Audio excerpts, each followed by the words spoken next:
Hello everyone, welcome back to doc academy. आज हम लोग सीखने जा रहे हैं पावर क्वेरी का पार्ट 15। एंड पार्ट 15 में हम लोग एक बहुत ही इंपॉर्टेंट टॉपिक है जिसको डिस्कस करने जा रहे हैं। वो है कंबाइन मल्टीपल सीट्स। एक्सेल की मल्टीपल सीट्स होगी या फिर मल्टीपल वर्कबुक्स होगा, जो कि मोस्ट डायनेमिक तरीके से एक न्यू वर्कशीट होगी जो कि ऐड होगा ओरिजिनल डेटा में। एंड रिफ्रेश करोगे वो ऐड ऑटो कंपाइल हो जाएगा। वो ऑटो कंपाइल होगा, इवन नेम चेंज होगा। अभी तक जो हम लोग नॉर्मल तरीके से gate data from folder use करते हैं या फिर हम लोग जो डेटा कंपाइल करते हैं, उनमें एक कंडीशन होती है कि उनके वर्कशीट का नाम सेम होना चाहिए। अगर वर्कशीट का नाम अगर चेंज होता है तो वो आपको एरर दे देता है। तो उसको टैकल करने के लिए हम लोगों ने ये वीडियो बनाया। यहाँ पर जो वर्कबुक के नाम तो अब पहले से ही, अगर gate data from folder use करते हो आप, वर्कबुक्स के नाम अलग अलग ही होते हैं उसमें, तो वो आपको इशू नहीं क्रिएट करता है। बट उन वर्कबुक की जो सीट है, जिस सीट में डेटा है, उन डेटा का नाम सेम होना चाहिए। तो यहाँ पर उस चीज को टैकल करने के लिए हम लोगों ने जो स्टेप लिया है वो आपको दिखाऊंगा। आप इनको बहुत देखिएगा पूरा वीडियो। आने वाले टाइम पे अगर आप पावर बीआई या फिर पावर पाइवेट या पावर क्वेरी एक्सेल के अंदर आप काम करते हो तो ये वीडियो आपके लिए बहुत काम की है। आप इनको ध्यान से देखिए, पूरा आखिरी तक देखिए, आपको बहुत काम आने वाली है आने वाले टाइम्स पे। तो स्टार्ट करते हैं हम लोग।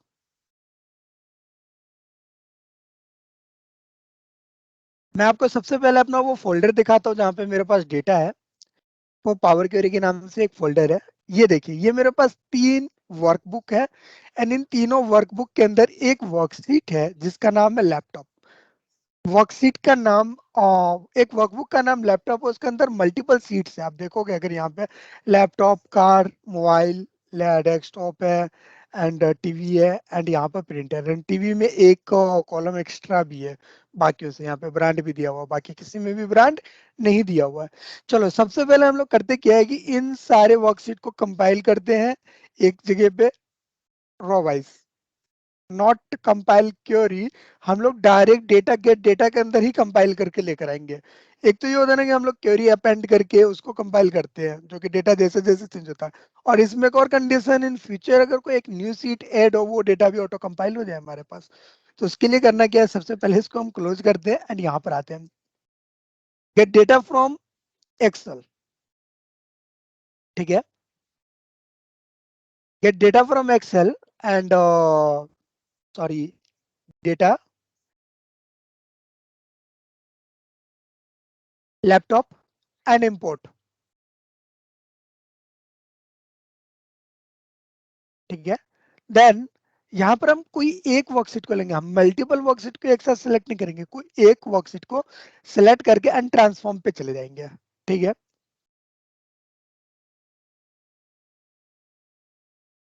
ट्रांसफॉर्म पे आने के बाद यहाँ से बाकी स्टेप्स जो है उसको आप डिलीट कर दो। सोर्स तक रहो बस, बाकी स्टेप्स डिलीट कर दो यहाँ से। ठीक है, और यहाँ पर ये जो आपका डेटा वाला है, इसको सेलेक्ट करना है एंड रिमूव अदर कॉलम्स। मुझे बाकी कॉलम्स की जरूरत नहीं है यहाँ पर। ठीक है, एंड यहाँ पर आने के बाद जाकर इसको ड्रिल डाउन कर देना है। ठीक है, ड्रिल डाउन करने के बाद ये जो आपको डेटा मिलेगा, आप चाहो तो इसको यहाँ पर सिंपल लिखना है, table dot combine and bracket open करना है एंड लास्ट में एक ब्रैकेट क्लोज कर देना है। ध्यान से देखना, आपके पास जो डेटा आएगा, मैं फिर से एक स्टेप डिलीट करके मैं दोबारा से दिखा रहा हूँ इसको। ठीक है, जब आपने रिमूव कर दिया, आपको सिर्फ टेबल मिल गया, टेबल डेटा रह गया यहाँ पे। टेबल डेटा के ऊपर जो हीडर है, हीडर पे क्लिक करोगे आप और यहाँ पे से नीचे जाओगे, ड्रिल डाउन ऑप्शन आ रहा होगा। ड्रिल डाउन पे क्लिक करोगे, इस टैब से आपकी टेबल की लिस्ट आ जाएगी सारे टेबल्स की। ठीक है, और यहाँ पर आने के बाद ये जो आपको हैश के साथ रिमूव अदर कॉलम और डेटा आ जाता है लास्ट में। रिमूव अदर कॉलम जो ये ऊपर वाले स्टेप्स का नाम है, अदर लास्ट में वो डुअल कोट क्लोज करके इस स्क्वायर ब्रैकेट के अंदर डेटा आता है, यानी इसके अंदर जो है वो डेटा है अब। ठीक है, अगर आप इस पे क्लिक करोगे तो यहाँ से एक डेटा बनकर आएगा सिंपल। बट मैं फिलहाल क्लिक नहीं कर रहा। ठीक है, यहाँ पर मैं एक फॉर्मूला टाइप कर रहा हूँ, टेबल, टेबल डॉट कंबाइन। ठीक है, एंड ब्रैकेट ओपन करके ब्रैकेट क्लोज करना है इन बाद में यहाँ से ब्रैकेट ओपन करना है, ये जो हमारे लास्ट है डेटा उसका ब्रैकेट क्लोज करना है, और यहाँ पर सिंपल ओके कर देना। हमारा मोस्ट डायनेमिक तरीके से डेटा कंपाइल हो चुका है। अब क्या करना है, हमें नेक्स्ट स्टेप हीडर प्रमोट करना है। यहाँ पे use first as header, and यहाँ पे डेटा टाइप चेंज हो चुका है। एंड इसके अंदर क्या कमी है जिसकी वजह से ये जो है डेटा टाइप के अंदर एक प्रॉब्लम है, इसके अंदर कुछ ऐसा डेटा जो कि टेक्स्ट है, मतलब और नंबर नहीं है, जिसकी वजह से इसमें कुछ इश्यूज आ रहे होंगे। ठीक है, सो कोई इश्यू नहीं है, हम लोग इसको लोड कर देते हैं। सिंपली ये डेटा हमारा लोड हो रहा है अब।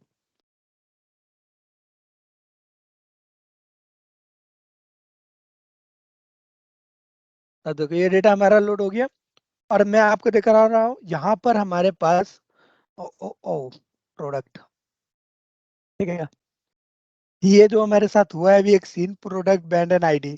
ठीक है, इसको हम लोग रिमूव कर देते हैं। वेल इसके लिए हमें एक और स्टेप लेना पड़ेगा। हम लोग एडिट करते हैं, एडिट करते वक्त यहाँ पर ना एक चीज मिसिंग रह गई थी हमारी। हमें वहां पे अगर वो स्टेप लेंगे तो हमें हेडर भी प्रमोट करने की जरूरत नहीं होगी। हम सोर्स में चलते हैं। ठीक है, और वेल यहाँ पर जो ये वैल्यू है नल, इस नल को आपको बस ट्रू कर देना है। इसका मतलब ये होता है कि आपको हेडर लेना चाहते हो। ठीक है, इसको आपको ट्रू करना है बस। ठीक है, इसको आपको ट्रू कर देना है। ठीक है, डन। एंड यहाँ पर जब आप ट्रू कर दोगे एंड अब वापस यहाँ पर आओगे, तो देखोगे आपको ऑलरेडी जो हीडर है वो ऑलरेडी आ चुका। मतलब हमने लास्ट स्टेप में क्या किया था, हीडर को डेटा में रहने दिया था। बस एक स्टेप आपको याद रखना है, सोर्स के अंदर आपको जाना है, और ये जो वैल्यू यहाँ पे नल लिखी होगी उसको आपको ट्रू करना है। इसका कहने का मतलब ये है कि जो वर्कबुक ले रहे हो, एक्सेल डॉट वर्कबुक ले रहे हो, एंड फाइल डॉट कंटेंट यहाँ पर आपको पूरा फाइल का पाथ दे देता है। ये कहता है हीडर लेना है नहीं लेना है, तो लेना है भाई, हीडर लेना है। ट्रू मतलब लेना है, और नल मतलब कोई हीडर को नहीं लेना है। ठीक है, अब ये मोस्ट डायनेमिक तरीके से आपका ऐड हो चुका है, और मैं इसको अब क्लोज करता हूँ। ठीक है, अब देखो ये 4 कॉलम्स है, और यहाँ पे मेरे पास 1400 डेटा है। हम क्या करते, जो हमने अभी क्लोज किया था उसी को ओपन करते हैं, लैपटॉप वाले को। एंड यहाँ से जो हमारा टीवी वाला डेटा था, इसको हम लोग डिलीट कर देते हैं सिंपली। ये सीट डिलीट कर देते हैं पूरी की पूरी। ठीक है, डिलीट करने का सेव किया इसको एंड क्लोज कर दिया, और इसको अब हम रिफ्रेश करते हैं। एंड देखो ये 1200 बच गया, और जो टीवी की सीट थी वो रिमूव हो चुकी है। वेल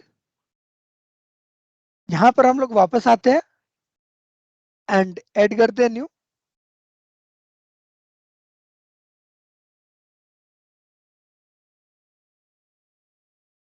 टीवी, ऐड कर दिया।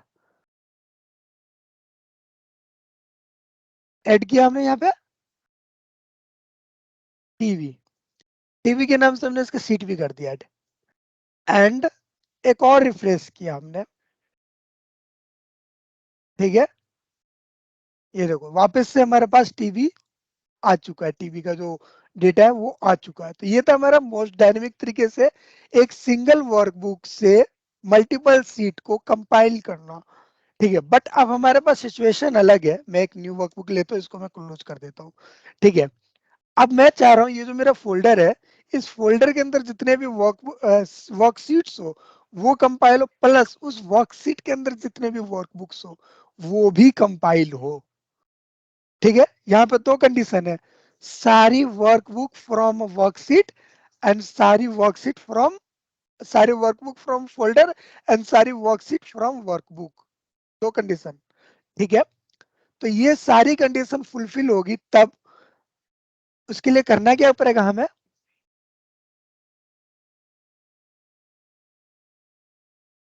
गेट फोल्डर,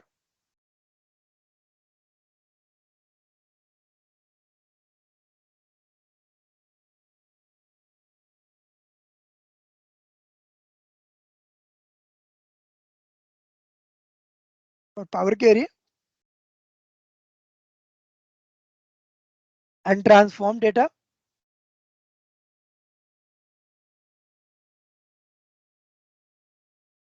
यहाँ पर आप देखोगे, यहाँ पर हमारे पास एक है बाइनरी, कंटेंट में बाइनरी, हमें इसको सबसे पहले टेबल में कन्वर्ट करना है। ठीक है, कंटेंट को हमें टेबल में कन्वर्ट करना है। उसके लिए हमें करना क्या, add source, add step after पे जाओगे, ठीक है,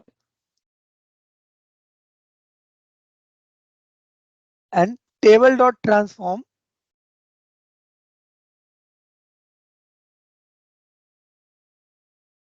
ठीक है। टेबल डॉट ट्रांसफॉर्म के बाद देखिए सोर्स, सोर्स मतलब हमारा जो लास्ट स्टेप है वो, देन यहाँ पर हम लोग लेंगे करली ब्रैकेट ओपन करेंगे, करली ब्रैकेट के अंदर हम लोग कंटेंट यानी जो हमारे आ, जिस कॉलम के अंदर हमारा बाइनरी डेटा है उस कॉलम का नाम लेंगे यहाँ पे, कंटेंट, ठीक है।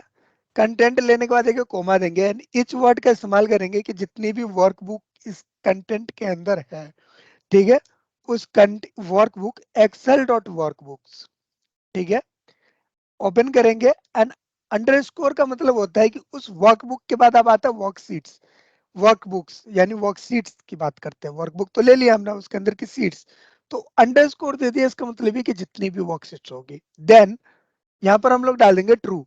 ट्रू जो डालते हैं इसका मतलब ये है कि यस हम लोग हेडर भी लेना चाहते हैं, हेडर उसको प्रमोट करो खुद, ठीक है, एंड ब्रैकेट क्लोज करो। और यहाँ पर आप देखोगे ये अभी बाइनरी है, जैसे मैंने ओके किया ये हमारा बन गया टेबल, ठीक है। यहाँ पर हम लोग क्लिक करेंगे कंटेंट पे एंड रिमूव अदर कॉलम्स, ठीक है। अब इसको हम एक्सपेंड कर देंगे, एक्सपेंड करने के बाद है कि यहाँ से हम लोग देख लेते हैं, मुझे काइंड में सिर्फ सीट चाहिए एंड जो ये हमारा एक्सएलएम में है यानी कि डेफिनेशन नेम है ये हमें नहीं चाहिए फिलहाल, तो यहाँ से हम लोग फिल्टर लगा लेते हैं एंड सिर्फ सीट रख लेते हैं। वो इसलिए हुआ क्योंकि अभी एक फाइल ओपन थी जिसपे मैं काम कर रहा था और उस समय मैंने इम्पोर्ट किया, ठीक है, ओके। ये मैंने करने के बाद है कि फिर कंटेंट और डेटा पे गया जहाँ पे हमारा टेबल लिखा हुआ है, टेबल्स जो डेटा टाइप टेबल है हमारे पास, जहाँ पे उस पर क्लिक किया एंड रिमूव अदर कॉलम्स, फिर से कर दिया हमने, बाकी सारे कॉलम रिमूव हो चुके हैं। अगेन यहाँ पर अब हम लोग हेडर पे क्लिक करेंगे एंड नीचे की तरफ जो आपको ड्रिल डाउन ऑप्शन आ रहा है, ड्रिल डाउन पे क्लिक करेंगे। ड्रिल डाउन पे क्लिक करने के बाद है कि यहाँ पे सिंपल है, combine, table dot combine, bracket open and bracket close and enter. अब ये जो हमारा कंबाइन हुआ है ये मोस्ट डायनेमिक वे है हमारा कंबाइन करने का, ठीक है। इस वर्कबुक की इस फोल्डर के अंदर जितने भी वर्कबुक होंगे वो भी कंपाइल होगा और हर एक वर्कबुक की हर एक सीट कंपाइल होगी एक ही जगह पे। आप सपोज करो आप एक फोल्डर है जिसमें आप मेंटेन करते हो मंथली वाइज फोल्डर, ठीक है, एंड उसमें आपके पास होता है फिर डे वाइज सीट हर एक एक्सेल वर्कबुक में, किसी में 29 होंगे, किसी में 28 होंगे, किसी में 30 होगा, किसी में 31 वर्कशीट्स होंगे, उन सबको कंपाइल करना है। तो ये सबसे डायनेमिक तरीका है इनको कंपाइल करने का। आपका ना ही सीट का नाम इसके बीच में आ सकता है, ना ही यहाँ पर आपको फोल्डर में कोई इश्यूज आएंगे, अगर कोई कॉलम एक्स्ट्रा है तो वो अलग आ जाएगा।